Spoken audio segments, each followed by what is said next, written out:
Hello students, welcome to online class. हमने exercise 4.1 question number 1 तक कर ली थी। उसके पूरे 8 पार्ट्स हमने किए थे। Now we are going to start question number 2। Question number 2 में क्या है? Represent the following situations in the form of quadratic equations. तो कुछ सिचुएशंस दी हुई हैं, उनको हमें क्वाड्रेटिक इक्वेशंस के रूप में रिप्रेजेंट करना है, दिखाना है। The first question is, the area of rectangular plot is 528 meter square. Rectangular plot का यानी कि आयताकार प्लॉट का 528 क्षेत्रफल है। क्षेत्र की जो लंबाई है, the length of the plot is 1 more then twice its breath.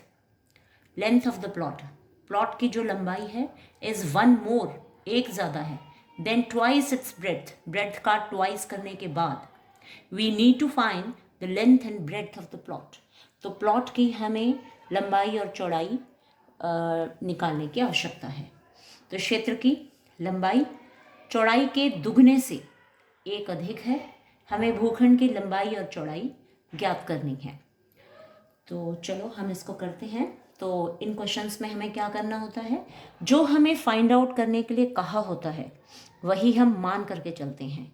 जैसे आयताकार भूखंड है, उसकी लंबाई और चौड़ाई हमें ज्ञात करने के लिए कहा गया है, तो हम क्या करेंगे, इसमें उसी को हम मान लेंगे। जो हमें ढूंढना है उसी को हम मान लेंगे। तो इसमें हम लिखेंगे, माना आयताकार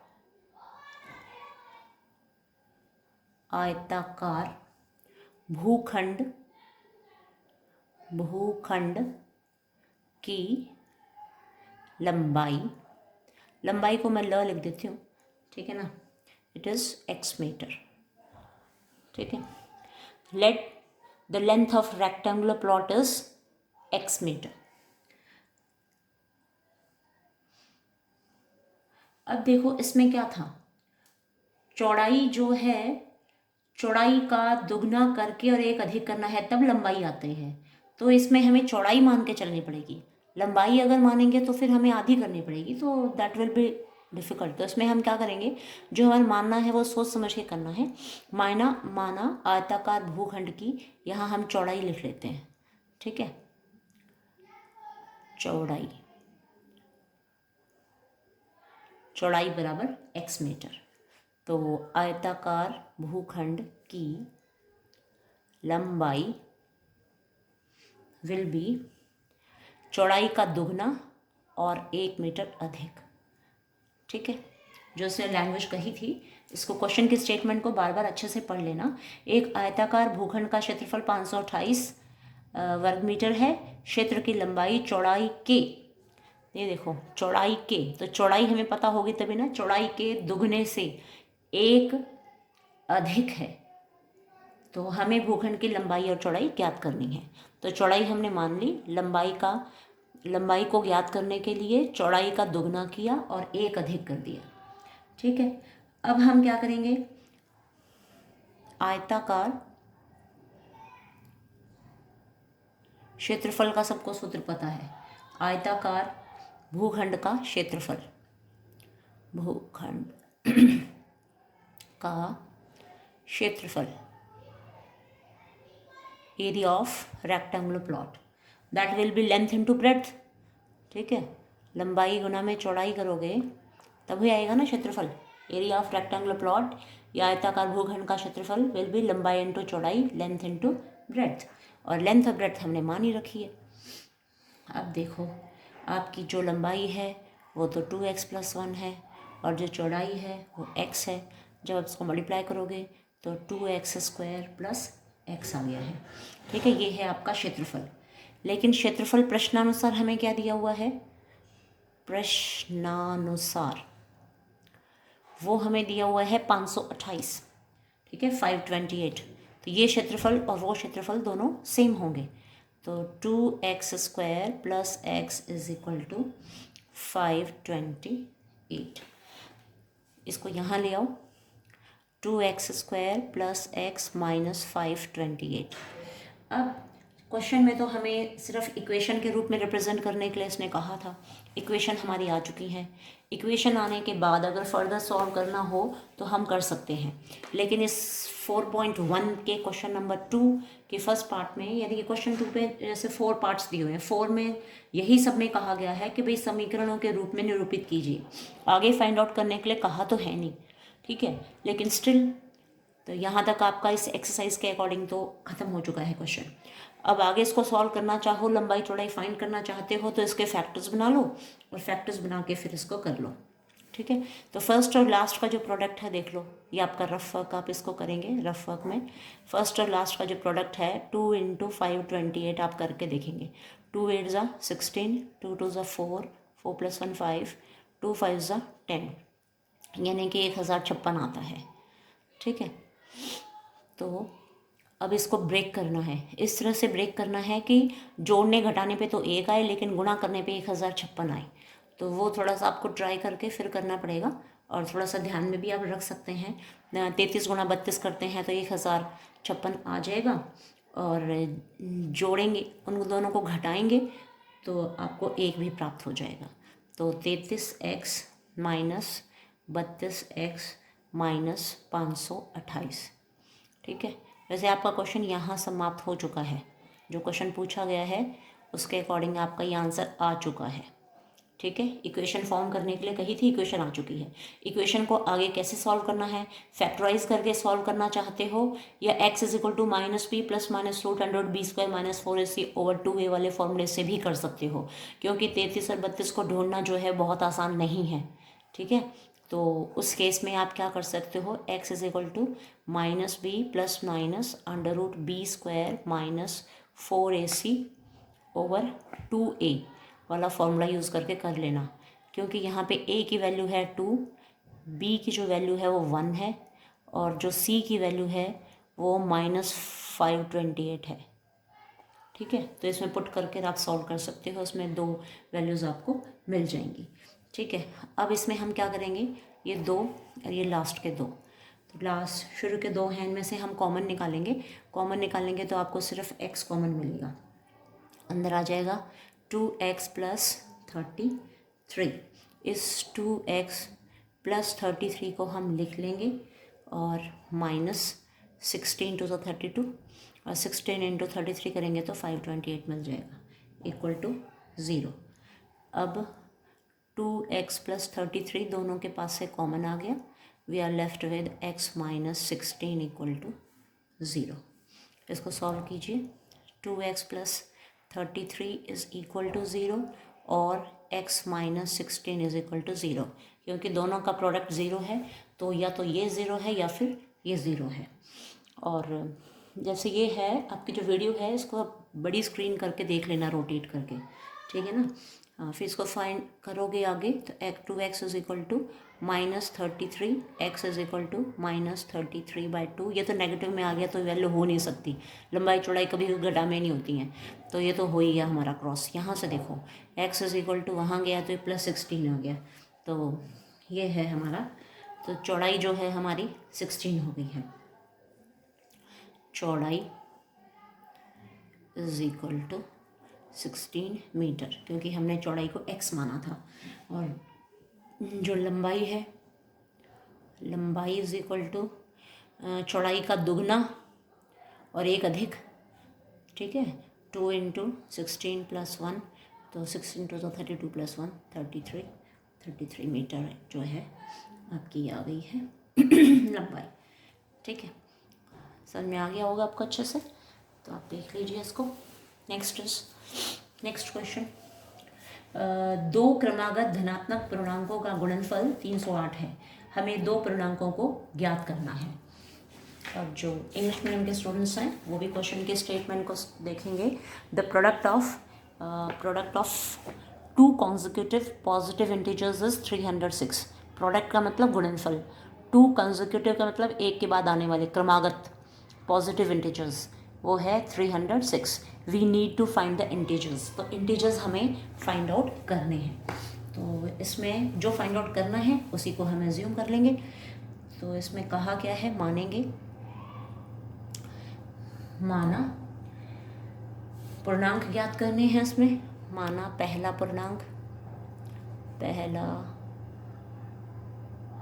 पूर्णांक इज इक्वल टू x और दूसरा पूर्णांक is equal to x plus 1। ठीक है, तो दो क्रमागत धनात्मक पूर्णांकों का गुणनफल 306 है। तो दोनों का गुणनफल कीजिए अभी प्रश्नानुसार। प्रश्न में कहा गया है प्रश्न में कहा गया है कि इनका गुणनफल, तो x into x plus 1 and that is 306। ठीक है, गुणनफल 306 है। मल्टीप्लाई करो, x square plus x minus इसको यहाँ ले आओ 306 इक्वल टू 0। अब पहले और अंतिम पद का जो गुणनफल है वो 306 है और घटाने या जोड़ने पे x आना चाहिए। तो इसको हम फैक्टर्स बना लें या फिर इस मेथड से a और b की वैल्यूज पुट करके उससे कर लीजिए, जिससे आपको आसान लगे आप उसी मेथड से कर सकते हैं। तो ये x square plus 18x minus 17x, क्योंकि 18 इंटू 17 करोगे तो 306 आपको मिल जाएगा, और माइनस 306 इक्वल टू 0। तो दो फर्स्ट दो में से हम कॉमन लेते हैं, तो x इंटू एक्स प्लस 18, इस x प्लस 18 को यहाँ भी लिख दिया इक्वल टू 0 चल रहा है। यहाँ आपको माइनस 17 से मल्टीप्लाई करना पड़ेगा। अब x प्लस 18 को कॉमन ले लीजिए, आपके पास बचेगा x माइनस 17 इक्वल टू 0। ठीक है, ये 9th में फैक्टराइजेशन करना आपने बहुत अच्छे से सीखा था। तो इसमें क्या किया है, x प्लस 18 यहाँ भी है, x प्लस 18 यहाँ भी है, कॉमन ले लिया। ये बाहर गया तो x बच गया यहाँ पे, ये बाहर गया तो माइनस 17 बच गया। दोनों का गुणनफल 0 है, तो दिस इम्प्लाइज या तो x प्लस 18 इक्वल टू 0 है और x माइनस 17 इक्वल टू 0 है। ठीक है, तो यहाँ जब हम करेंगे तो x is equal to minus 18 और यहाँ सॉल्व करेंगे तो x इज इक्वल टू 17। तो इस प्रकार हमारे पास ये आ गए हैं हमारे दो आंसर। अब पूर्णांक धनात्मक कहा है इसने। ठीक है, पूर्णांक कैसे लेने हैं, धनात्मक, ऋणात्मक तो लेना नहीं है। तो ये जो 80 माइनस 18 है ये तो हमारा क्रॉस हो गया, तो आपका x जो है वो आ गया 17। x 17 है और दूसरा जो है हमने x प्लस 1 माना है। ठीक है, तो x इज इक्वल टू 17, एक आंसर तो ये हो गया, और दूसरा हमने x प्लस 1 था, तो 17 प्लस 1 18, तो ये आ गया आपका 18। ठीक है, हाँ नेक्स्ट क्वेश्चन इज, तो सेकंड क्वेश्चन हो गया, दो पूर्णांक पूछे थे, दोनों निकल गए हैं। थर्ड पार्ट इज, रोहन की माँ उससे 26 वर्ष बड़ी है, उनकी आयु का गुणनफल अब से 3 वर्ष पश्चात 360 हो जाएगी। हमें रोहन की वर्तमान आयु ज्ञात करनी है। तो थर्ड पार्ट में क्या है, Rohan's mother is 26 years older than him. जितनी उम्र रोहन की है उससे 26 वर्ष अधिक उसकी माँ की है। The product of the ages in 3 years from now will be 360। अब से 3 वर्ष पश्चात दोनों का जो गुणनफल होगा वो 360 होगा। We would like to find Rohan's present age. Rohan की जो वर्तमान आयु है वह हमें ज्ञात करनी है। तो इन प्रश्नों में आप अच्छी तरह से परिचित हो चुके हैं कि जो पूछा जाता है वही हम मान लेते हैं। तो थर्ड पार्ट है ये आपका, ही पेन तो चल नहीं रहा, हाँ this one. Third part is, इसे मान लेते हैं, रोहन की वर्तमान आयु हमें फाइंड आउट करनी है। तो माना रोहन की वर्तमान आयु बराबर x वर्ष। We are asked to find Rohan's present age, तो प्रेजेंट एज ही हमने मान ली। रोहन की जो वर्तमान आयु है वो x वर्ष है, x ईयर। तो रोहन की माँ की, तो इस स्थिति में तो रोहन की माँ की वर्तमान आयु इक्वल टू x प्लस 26 वर्ष। ठीक है, अब वर्तमान आयु हमें पता है, तो 3 वर्ष बाद की जो आयु है वो हम निकाल लेंगे। 3 वर्ष बाद दोनों की आयु जो है वर्तमान आयु बढ़ जाएगी। तो 3 वर्ष पश्चात रोहन की आयु, तो after 3 years Rohan's age is equal to x plus 3 years। ठीक है, वर्ष लिखो, ईयर्स के लिए YR लिख सकते हो। तो सेम विद दिस, 3 वर्ष पश्चात रोहन की माँ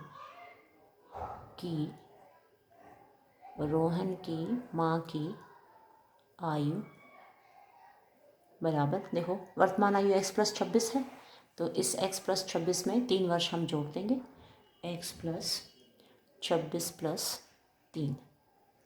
ठीक है, वर्तमान आयु x प्लस 26 थी, 3 वर्ष उसमें हमने जोड़ दिए। तो अब ये बन गई है x प्लस 29। ठीक है, अब क्या कहा है, उनका जो गुणनफल है वो हमें दिया हुआ है 360। तो 3 वर्ष बाद रोहन की आयु ये है और रोहन की जो माताश्री हैं उनकी आयु ये है, दोनों का गुणनफल हमें 360 लिखना है। तो हम यहाँ लिखेंगे प्रश्नानुसार लिखिए, रोहन की आयु x प्लस 3 हो गई 3 वर्ष बाद, और रोहन की माता जी की x प्लस 29 हो गई है। दोनों का गुणनफल कितना आना चाहिए, 360 आना चाहिए। प्रश्न में ये कहा गया है। ठीक है, product of their age is 360 after 3 years। तो मल्टीप्लाई कीजिए, x into x is x square,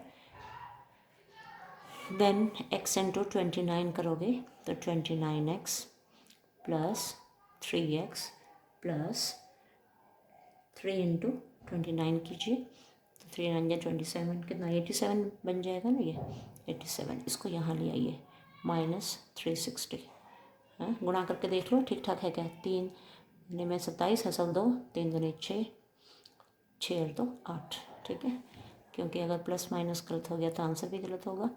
29 में 3 जोड़ दो, 29 और 3 32x माइनस 360 में से 87 को घटा दीजिए, तो 10 में से 7 गए 3, 15 में से 8 गए 7, तो ये 2 बच गया, 273 इक्वल टू 0। फर्स्ट और लास्ट जो प्रोडक्ट है वो 273 आता है। पहले और अंतिम पद का जो गुणनफल है, अभी हमें बीच वाले के इस तरह से टुकड़े करने हैं कि गुणनफल तो 273 आए, जोड़ने घटाने पे 32 आए। तो ये हमें एक्स स्क्वायर प्लस 39 इंटू 7 करेंगे तो आ जाएगा 39x minus 7x minus 273 is equal to 0। तो इसको x इक्वल टू इस मेथड से कीजिएगा, वो इजी रहेगा, क्योंकि 39 और 7 यदि आपने गुणा करके सब थोड़ा बहुत ध्यान में है तो ठीक है, बाकी एग्ज़ाम में इतना टाइम नहीं होता कि आप बहुत ज़्यादा सोच सकें, तो उस मेथड से ज़्यादा इजी रहता है। ठीक है, अब देखिए अभी 4 टर्म्स हो चुकी हैं, पर आपको आदत तो फैक्टर्स के रूप में ही है ना, अब आगे एक्सरसाइज आएगी तो सारे क्वेश्चन इसी मेथड से करवाएंगे आपको। तो अभी तो जैसे वो इंट्रोड्यूस ही नहीं किया है ये मेथड आपके लिए, तो इस वजह से मैं इसी से करवा रही हूँ, फैक्टर्स बना के। x इंटू एक्स प्लस 39, तो इस x प्लस 39 को यहाँ भी लिख लिया। इसमें ये दोनों अंतिम पद पाने के लिए हमें -7 से गुणा करना पड़ेगा। तो x प्लस 39 को कॉमन ले लिया, x माइनस 7 इक्वल टू 0। तो दिस इम्प्लाइज, दोनों का गुणनफल 0 है, तो दिस इम्प्लाइज x प्लस 39 शून्य के बराबर है, या फिर x माइनस 7 जो है वो शून्य के बराबर है। इसको सॉल्व करोगे तो x इक्वल टू, ये वहाँ जाएगा तो -39 हो गया, साइन चेंज हो गया। x इज इक्वल टू, ये -7 है, वहाँ जाके +7 हो गया। ठीक है, तो अभी आपके 2 आंसर आ गए हैं। अब ये जो थे हमारी आयु थी, ठीक है, हमने माना रोहन की वर्तमान आयु x वर्ष है, तो x का आंसर देखो नेगेटिव में तो हो नहीं सकता, उम्र कोई ऋणात्मक थोड़ी होती है, तो ये तो हो गया हमारा कैंसिल। तो इसका अर्थ ये है कि रोहन की जो आयु है वह 7 वर्ष है। ठीक है, तो अतः रोहन्स एज, रोहन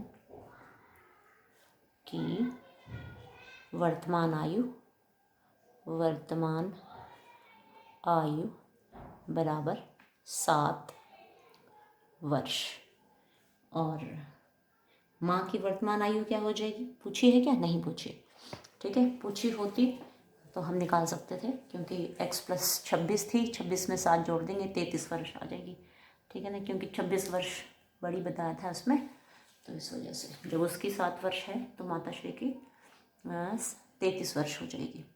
कि 6 और 7, 26 और 7 आप जोड़ोगे तो 33 वर्ष आएगा। पर पूछा ही नहीं है, पूछा गया है we would like to find Rohan's present age, Rohan की वर्तमान आयु ज्ञात करने के लिए। और हमें तो सिर्फ समीकरण ही निकालनी थी, तो आंसर तो यहीं पे ख़त्म हो जाएगा हमारा। ठीक है, लेकिन ऐसे ही इतने भी क्वेश्चंस आते नहीं है, हमें वर्तमान आयु निकालने के लिए ही दी जाएगी। अगर आता है 1 नंबर में तो कि भाई सिर्फ समीकरण बनाइए तो यहाँ तक कर देंगे, और फिर आगे सॉल्व करना है तो आयु ही निकालनी है तो आगे सॉल्व करना है। ठीक है, अच्छा नेक्स्ट, तो ये था आपका 3rd part. Now we have to solve 4th part. 4th part में क्या है, a train travels a distance of 480 kilometres at a uniform speed. तो ट्रेन जो है दूरी तय करती है 480 किलोमीटर की, at a uniform speed. Uniform speed का मतलब समान चाल से, कम ज़्यादा नहीं होती, एक जैसी चाल से चल रही है। If the speed had been 8 kilometres per hour less than it would have taken 3 hours more to cover the same distance. यदि उसकी जो गति है 8 किलोमीटर प्रति घंटा कम होती तो क्या होता, it would have taken 3 hours मोर, तो 3 घंटे और लेती, उसी दूरी को तय करने में 3 घंटे को अधिक लेती। We need to find the speed of the train. तो प्रश्न में कहा गया है कि हमें ट्रेन की जो गति है वो ज्ञात करनी है। तो हिंदी में फिर से एक बार सुन लीजिए। एक रेलगाड़ी 480 किलोमीटर की दूरी समान चाल से तय करती है। यदि इसकी चाल 8 किलोमीटर प्रति घंटा कम होती तो वह उसी दूरी को तय करने में 3 घंटे अधिक लेती। हमें रेलगाड़ी की चाल ज्ञात करनी है। ठीक है, तो जो हमें ज्ञात करना है वही हम मान लेंगे। माना रेलगाड़ी की जो सामान्य चाल है उसे हम मान लेंगे। माना let train's normal speed is x km/h। तो माना रेलगाड़ी की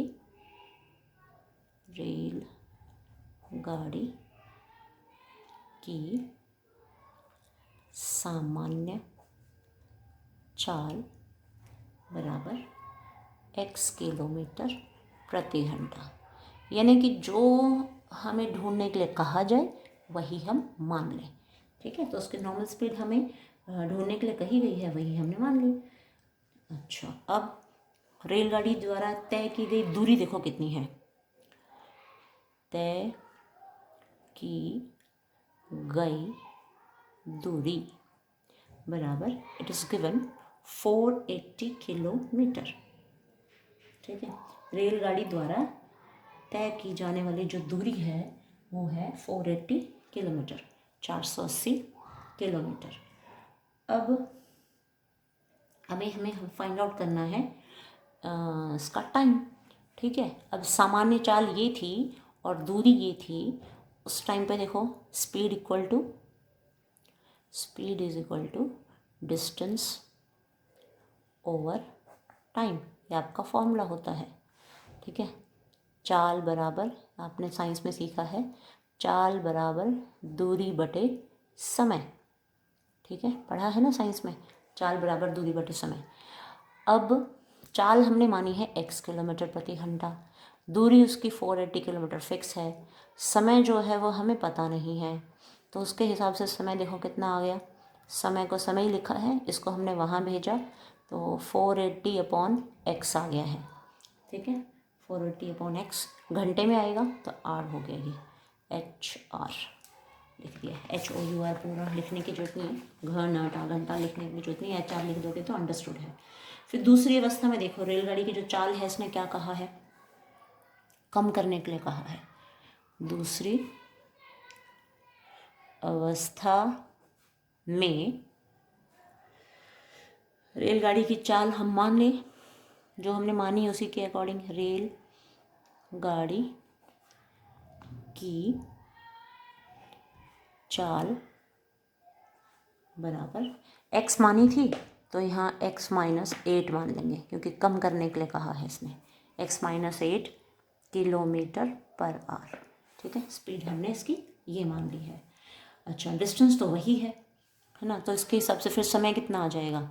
सूत्र आपका वही, चाल बराबर दूरी बटे समय।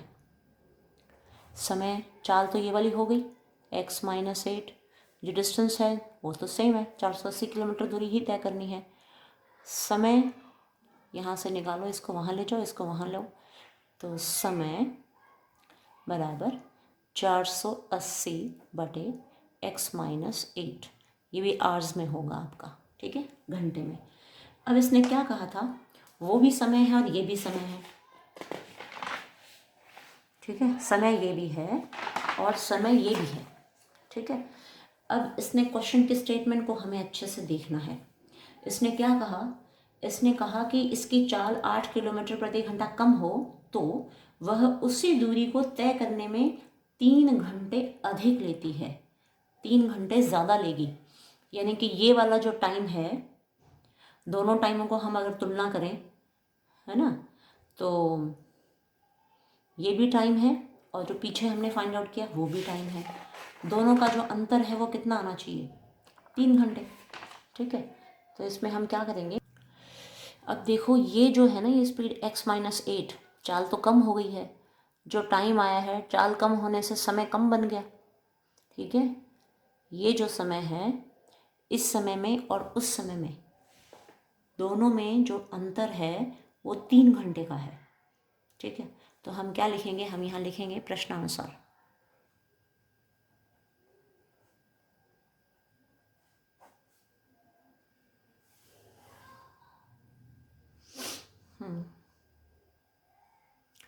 ये वाला टाइम,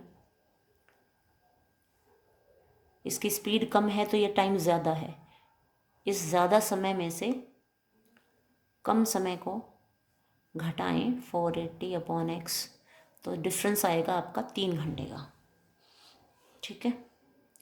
ये वाली बात आपको समझनी बहुत ज़रूरी है। ये देखो, स्पीड x थी, यहाँ x-8 है, डिस्टेंस सेम है, ठीक है। देखो आप छोटी रकम से, ये वाली रकम छोटी है, छोटी रकम से यदि आप किसी को भाग करते हैं तो उत्तर बड़ा आता है, आएगा कि नहीं आएगा, क्योंकि जो रकम है वो तो सेम है। देखो यहाँ पे आप एग्जांपल लेके समझ सकते हो, यहाँ एग्जांपल ले सकते हो। मान लो यहाँ तो 10 है और यहाँ भी 10 है, 10 किलोमीटर 10 किलोमीटर है, ठीक है। अब टाइम दिया है मान लो 2 घंटे, जो स्पीड है वो 2 किलोमीटर प्रति घंटा है, यहाँ पे जो स्पीड है वो 5 किलोमीटर प्रति घंटा है। 2 से भाग करोगे तो आपको उत्तर मिलेगा 5, काटोगे तो 5 आ गया ना, 5 से करोगे तो यहाँ आ जाएगा 2। तो देखो डिफरेंस आ रहा है ना, यानी कि ये आपकी है दूरी, दूरी ये है आपकी चाल। तो जब आपकी दूरी दोनों स्थितियों में सेम है लेकिन जो आपकी चाल है वो कम है, you are moving slowly over here, यहाँ 2 किलोमीटर की स्पीड प्रति घंटे की स्पीड से चल रहे हो, यहाँ 5 किलोमीटर प्रति घंटे की स्पीड से अगर आप चल रहे हो तो क्या होगा, 5 किलोमीटर प्रति घंटा चलते हो तो आपका क्या आया, 2 आया यहाँ पे, है ना। और यहाँ पे 2 किलोमीटर प्रति घंटे की स्पीड से चल रहे हो तो आपका 5 आया आंसर, है। तो 5 आने का मतलब क्या है, यहाँ 5 घंटे लगे, यहाँ 2 घंटे लगे, ठीक है ना। जो टाइम है वो ज़्यादा आ रहा है, स्पीड जब कम होगी तो समय ज़्यादा लगेगा, तो ये समय ज़्यादा है, ये समय कम है, और दोनों समय में जो अंतर है वो 3 घंटे का अंतर है, ठीक है। तो ये इसको अच्छे से समझ लेना। तो 480 इंटू x-8, मतलब ये तो एग्जाम्पल लेके बताया है आपको, वैसे ही इससे कोई लेना देना नहीं है इस क्वेश्चन का। Into x is equal to 3, भाई इसमें से इसको घटाना है। अगर गलती से आप 480/x में से अगर 480/x-8 में से घटा के 3 लिख दिया तो गलत होगा आपका आंसर, श्योरली। ये वाली बात आपको समझनी है कि ये जो आंसर है ये बड़ा है, ये उत्तर बड़ा है, ये उत्तर कम है, क्योंकि x-8 से आप इसको भाग कर रहे हो, उसका मतलब बड़ी रकम है, x जो भी रकम है उसमें से 8 घटा दिया तो छोटी रकम हुई, छोटी रकम से हमने भाग किया और एक बड़ी रकम से भाग किया तो फ़र्क होगा ना, इसका उत्तर बड़ा आएगा, इसका छोटा आएगा, तो बड़ी में से छोटी घटाओगे तो 3 घंटे आना चाहिए ना। तो ये फैक्ट आपको अच्छे से समझनी है, समझ के ही फिर इसको करना। तो 480, नहीं तो पेपर में पजल हो जाओगे आप। 480 minus 480x minus 480x minus 480 into 8 multiply कर दो इसको, इंटू 8 कर दो तो करो, हाँ 8 0 का 0, 8 8 का 64 का 6, 8 4 ज़ा 32, 32 में 6 जोड़ दिए तो 38 हो गए, 3840। It is equal to 3 into, इसको गुणा करके ले चलो, एक्स स्क्वायर माइनस 8x। ठीक है, अब देखिए ये और ये तो हो गए कैंसिल, इसको मल्टीप्लाई कर लो, -3840 यहाँ पड़ा है, गुणा करो 3 से, 3x स्क्वायर माइनस 3 8 सा 24x। ठीक है, अब इसके पास यहाँ ले आओ, इसको घुमा के लिखो, 3x स्क्वायर माइनस 24x, ये वहाँ जाएगा तो प्लस 3840 इक्वल टू 0। ठीक है, ये बन गई समीकरण। तो समीकरण ही फाइंड आउट करने के लिए कही थी इस प्रश्न में, तो ये प्रश्न तो आपका यहाँ तक ख़त्म हो चुका है। लेकिन यदि आपको आगे सॉल्व करना है, इसका मान निकालना है, तो फिर हम इसको और करेंगे, इसको एक्सपैंड करेंगे। ठीक है, ये 3 के पहाड़े में देखो, ये पूरे दोनों रकम आ रही हैं, 1 2 3 तीनों रकम आ रही हैं, तो 3 से इसको डिवाइड कर दो ताकि सिंपल हो जाए, -8x प्लस 3 एकम 3, 3 दूनी 6, 3 8 24 और ये 0। ठीक है, तो 1280 बन गया। अब 1280 के टुकड़े इस तरह से करो कि जोड़ घटा के तो -8 आए और गुणा करके 1280 ही आए।